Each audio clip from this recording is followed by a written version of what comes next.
பட்டை விரலோ தலையோ காணிக்கையாக இந்நாள் எவனும் கேட்டால் பட்டை உரியும் சுடுகாட்டில் அவன் கட்டை வேறும்.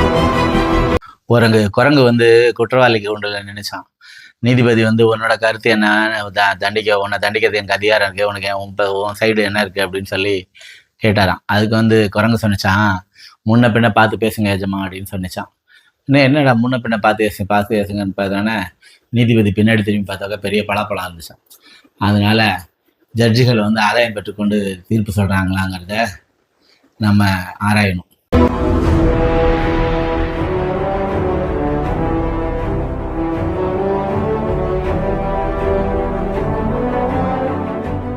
வணக்கம். திராவிடியன் ஸ்டாக் யூடியூப் சேனலுக்கு உங்களை வரவேற்கிறேன். இந்த காணொலியை சப்ஸ்கிரைப் பண்ணி பாருங்கள். நிறைய பேர் பார்க்குறீங்க, ஆனால் சப்ஸ்கிரைப் பண்ண மாட்டேங்கிறீங்க. தயவு செஞ்சு சப்ஸ்கிரைப் பண்ணி பாருங்க, தொடர்ந்து ஆதரவு தாங்க. லைக் பண்ணுங்கள், ஷேர் பண்ணுங்கள், கமெண்ட் பண்ணுங்கள். இப்போது நீதிபதி ஜி.ஆர். சாமிநாதன் அவர்கள் வந்து ஒரு 2-3 அவரோட அந்த மேடை பேச்சு இருக்குல்ல, அதில் 2-3 விஷயம் அவர் சொன்னதில் எனக்கு சில கருத்துக்கள் இருக்குது. ஃபஸ்ட்டு வந்து அவர் வந்து அந்த நீதிபதியோட நண்பர் சனாதனத்தை பயங்கரமாக கடைப்பிடிக்கிறவர் வந்து அவருக்கு இது நடந்துருச்சா அப்படின்னு சொல்லிட்டு ரொம்ப வருத்தப்பட்டார். அவர் முதல்ல சனாதனத்தை கடைப்பிடிச்சிருக்காராங்கிறதுலே ஒரு கேள்வி இருக்கு. முதல்ல வந்து அவரோட தங்கச்சி வந்து வெளிநாட்டில் ஊரில் போயிருக்காங்க. யூடியூப் மீனராக இருந்தால் அதை எப்படி சொல்லுவாரோ அந்த வார்த்தை எனக்கு வரமாட்டேங்குது. அவர் வெளிநாட்டுக்கு வெளிநாட்டில் பிழைக்கிறாங்க. முதல்ல வந்து சனாதனத்தை கடைப்பிடிக்கிறவங்க கடல் தாண்டி போகக்கூடாது. திரு சௌகர் ஜானகி இருக்காங்களா, திருமதி சௌகர் ஜானகி, அவங்க வந்து அவங்களோட பேட்டியில் சொல்லியிருந்தாங்க. அவங்க கணவர் வந்து காலத்தில் வந்து பிரிண்டிங் டெக்னாலஜி கற்றுக்கிறதுக்காக வெளிநாட்டுக்கு போயிட்டாரு. அவரை வந்து திரும்பி வந்தப்போ அந்த ஊரில் இருக்க பார்ப்பனர்கள்லாம் சேர்ந்து அவரை கட்டி வச்சு அடிச்சிருக்காங்க. என்ன காரணம்னா, பாப்பான் வந்து கடல் கடந்து போகக்கூடாது, எப்பரா இப்போ போனேன்னு சொல்லி கட்டி வச்சு அடிச்சிருக்காங்க. இப்போ வரைக்கும் உங்களுக்கு தெரியும், இவர் இருக்காரு, நம்ம விஜேந்திர சரஸ்வதி, ஜெயேந்திர சரஸ்வதி, சங்கராச்சாரி, இவங்கெல்லாம் வந்து கடல் கடந்து போகவே மாட்டாங்க. திரு பங்காரடிகளார் ஒரு தடவை கடல் கடந்து அமெரிக்காவுக்கு போயிருந்தப்போ அவரை போய் ஒரு பேட்டியில் வந்து நீங்கள் ஒரு மகானா இருந்துட்டு எப்படி கடல் கடந்து போனீங்க அப்படின்னு கேட்டாங்க. அப்போ அவர் வந்து சொன்னார், நான் மகான்லாம் இல்லை, அவங்க அப்பா அம்மா பேர் சொல்லி அவங்களோட மகான் நான் அப்படின்னு சொல்லியிருந்தார். அதனால் சனாதனத்தை கடைப்பிடிக்கிறோம், முதல்ல கடல் தாண்டியே போகக்கூடாது.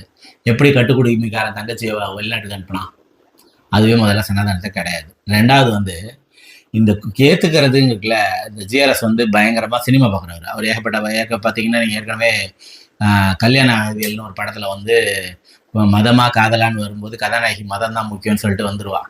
அதை பற்றி பேசி அதை வந்து நீதிமன்ற தீர்ப்புலேயே அவர் குறிப்பிட்டிருப்பார். அந்த நீதிமன்ற தீர்ப்பில் குறிப்பிட்டு அதை அந்த கேஸில் தீர்ப்புலேயே சொல்லியிருப்பார். அந்த அளவுக்கு சினிமா மோகம் உள்ளவர் அவர் வந்து சினிமா பார்த்துருப்பாரு. இந்த சினிமாவில் வந்து இந்த கொலையை ஒருத்தர் செஞ்சுட்டானா இன்னொருத்தன் ஏற்றுக்கிறது லாஜிக்கு. ஆனால் சட்டப்படி அது நடக்குமா? சட்டத்தில் இப்போ தேவர் மகனில் வந்து வடிவேல் வந்து ஐயா அருவாள் கொடுங்கயா, நாங்கள் காத்துக்கிட்டு கிடக்கிறோம் ஏற்றுக்கிறதுக்கு அடிப்பாரு. ஆனால் சட்டப்படி அது செல்லுமா? சட்டப்படி ஒருத்தங்க இன்னொரு கேஸை ஏற்றுக்க முடியுமா?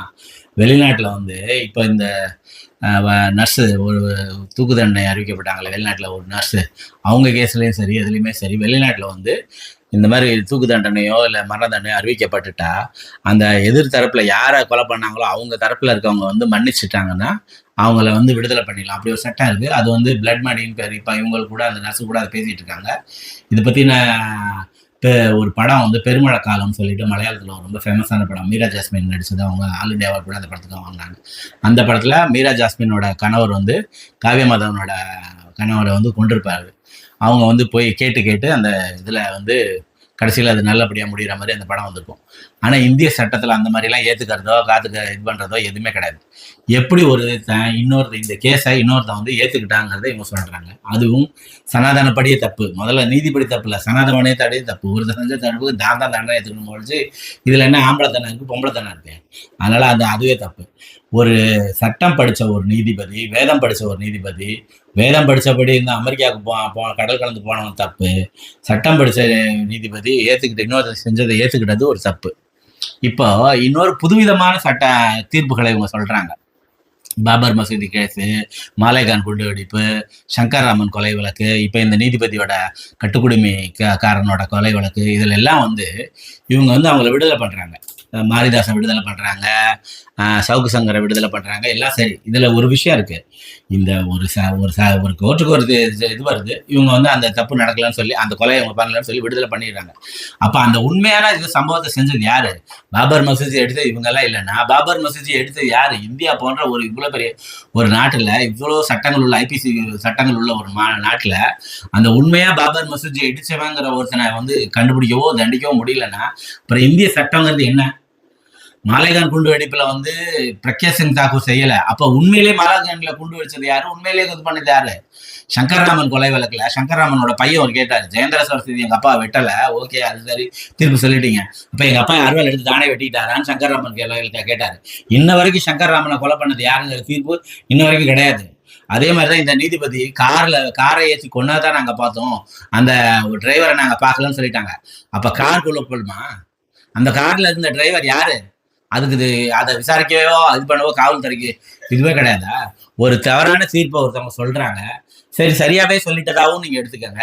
உண்மையா அந்த கொலை நடந்தது இவங்க யாரும் சொல்லல, இவங்க செய்யல, அவங்கதான் செஞ்சாங்கன்னு இவங்க யாரும் சொல்லல. அப்ப உண்மையிலே பாபர் மசூதி எடுத்தது யாரு? உண்மையிலே மாலகன்ல கொண்டு வச்சது யாரு?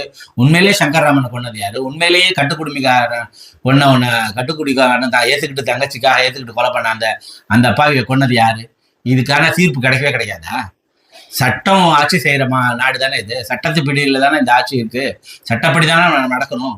நீங்க இந்த மாதிரி ஏத்துக்கிறது இது பண்றது எல்லாத்தையும் யாரோ செஞ்சாங்கன்னு டவுட்ல எல்லாரும் விடுதலை பண்ணிக்கிட்டே போனீங்கன்னா, இப்போ சவுக்கு சங்கர் கேஸ்ல வந்து யாரோ 2 பேர் எனக்கு வந்து மிரட்டினாங்கன்னா, அந்த 2 பேர் யாரு? ஒரு நீதிபதி அதை கூட சொல்ல மாட்டாரா? ரகசியமா வச்சுக்குவாரா? சட்டம் வந்து இந்த மாதிரி ஒரு வக்கீல் ஒரு வாதாடுறாரு, இந்த மாதிரி இதுல வந்து இவர் செய்யலங்கிறத எனக்கு 2 பேர் சொன்னாங்க சாட்சியா, என்கிட்ட ரகசியமா சொல்லிட்டாங்கன்னா அந்த நீதிபதி விட்டுருவாரா? ஓப்பன் கோர்ட்ல அந்த சாட்சியை ப்ரொடியூஸ் பண்ணணுமா இல்லையா? வக்கீலுக்கு ஒரு நியாயம், நீதிபதிக்கு ஒரு நியாயமா? சட்டத்துக்கு ஒரு நியாயம் தானே. வக்கீல் சட்டத்துக்கு முன்னாடி நீதிபதி ஒண்ணுதான், வக்கீல் ஒண்ணு தானே. நீதிபதி வந்து வக்கீல் வந்து என்கிட்ட இந்த மாதிரி 2 பேர் வந்து மிரட்டினாங்க, அதனால இவரை நீங்க ஜாமீன்ல விட்டுருங்க நீதிபதினு சொன்னா விட்டுருவாரா இவரு? மாரிதாஸ் வந்து இந்த காஷ்மீரோட பின்னணியில தமிழ்நாடு அரசு இதுலதான் அந்த ராணுவ தலைவர் இதானாருன்னு சொல்லி சொன்னாரு. இப்ப அது இல்லைன்னு சொல்லி மாரிதாஸ் இது பண்ணிட்டீங்க. அப்ப உண்மையிலேயே அந்த இது செஞ்சது யாருங்க? அதை நீ சொல்லணுமா இல்லையா?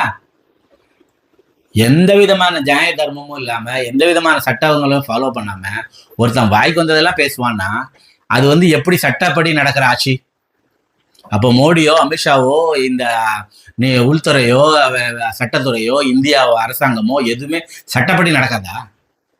சட்டப்படி நடக்காம வேதப்படி நடக்கிறது சரின்னா, வேதம் படிச்ச ஒருத்தன் வந்து கொலை பண்ணிட்டா ஓகேன்னு சொல்லிடுவீங்களா? அப்பனா வேதம் படிக்காதவன் கொலை பண்ணா என்ன பண்ணுவீங்க? கொஞ்சமாவது நியாயம் பேசுங்க. சட்டம் என்னவோ அதுபடிதான். நீங்க சட்டத்துக்கு முன்னாடி அனைவரும் சமம், நீதி நியாயம் கண்டிப்பா எல்லாருக்கும் சமமானது. யார் தண்டிக்கப்படணும், 1000 குற்றவாளி தப்பிச்சாலும் ஒரு நிரபரை தண்டிக்க கூடாதுங்கிறது இருக்கு. இது எதையுமே ஃபாலோ பண்ணாம உங்க இஷ்டத்துக்கு எதை பண்ணாலும் நீங்க மேடையில பேசுவீங்க, அதை எல்லாரும் கேட்டுக்குவாங்க. ஓப்பனாவே நான் இந்த மாதிரி ஒரு தவறான தீர்ப்பு சொன்னேன், இந்த மாதிரி என் ஃப்ரெண்டை வச்சு மூவ் பண்ணேன், இந்த மாதிரி என்கிட்ட அந்த கேஸ் வந்துச்சு, இப்படி ஏற்பட்ட இப்பயும் அவர் அதை தான் செய்யறாரு. இப்போ இந்த வெங்கடாஜல இந்த உச்சநீதிமன்ற தீர்ப்புக்கு எதிராகவே கொடுத்துருக்க தீர்ப்புக்கு இப்போ நீதிபதி ஹரிபரந்தமன் சொன்னாரு, தமிழ்நாட்டில் அது சென்னையில் மதுரையில் போட வேண்டிய கேஸை கொண்டு வந்து இவரோட கோர்ட்டு கொண்டு வர, இதெல்லாம் லாபி பண்ணி பண்றதெல்லாம் எவ்வளோ இயக்கத்தனம். நன்றி, வணக்கம். சப்ஸ்கிரைப் பண்ணி பாருங்க.